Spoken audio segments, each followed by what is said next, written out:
Rook here. I wanted to make a short video for you with my top 3 things that you need to know about Zoom before we start our first week of CLC Unique.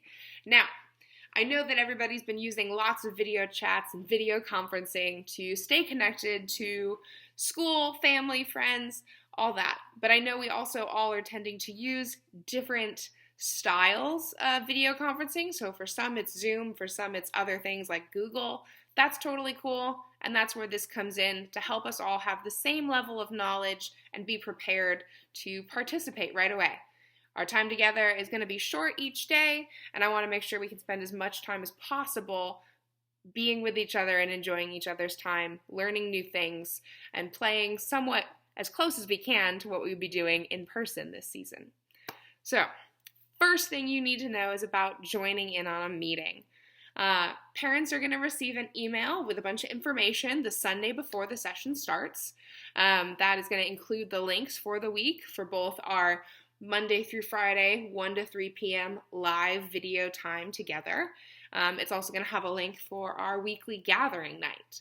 And that's going to be a separate link because that is open to the wider camp community. Now, it's important to note that if you are going to join, you'll click that link or type in that meeting ID. You will need to use the password provided to you in that same email. It'll come all together. You're also going to need to utilize a name that we have on record. That can be a camper's name, a camper's camp name. It can even be a parent or guardian's name that we have in our camp system. So if it was something that was listed in your camper's application, that's totally fine. We'll have that record.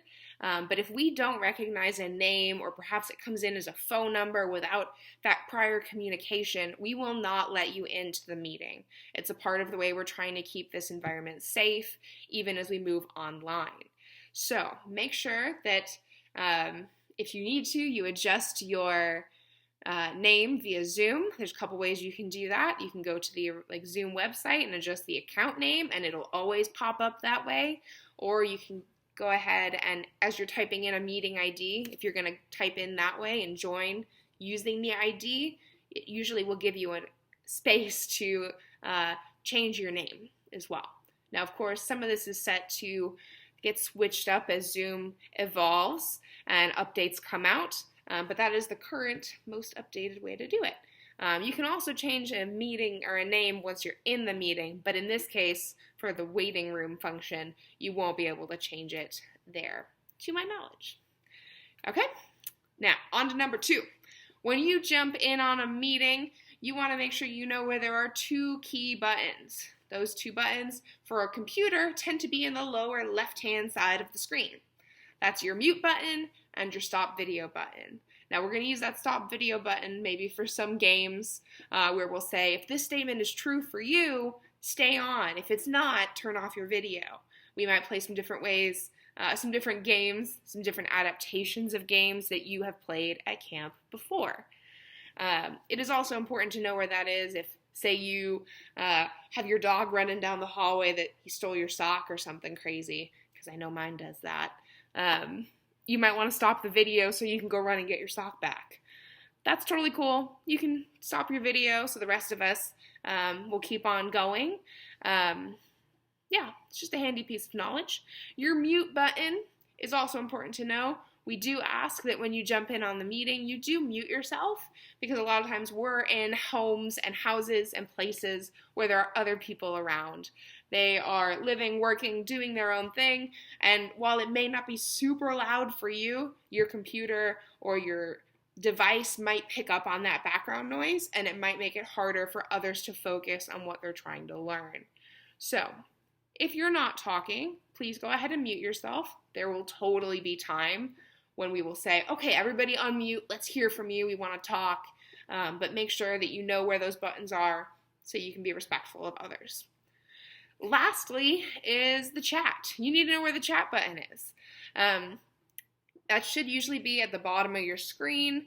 If you're on a computer, it's in a little bit different location on a phone or a tablet. In the chat, we want to keep it the same way we would keep conversation in person at CLC. It should be kind. It should be camp appropriate. We want to make sure everybody feels included in how we converse, and anything that remotely feels like bullying to others can sometimes negatively impact someone else's ability to fully enjoy themselves, right? Everybody wants to belong, and that's so important at camp, and it's so important here.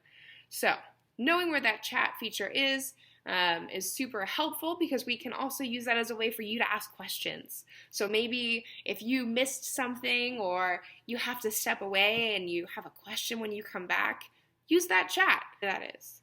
I am so pumped to be able to spend a little bit of time with you guys, even if it's not quite in person this season. And I can't wait to start our first week. I'll see you soon.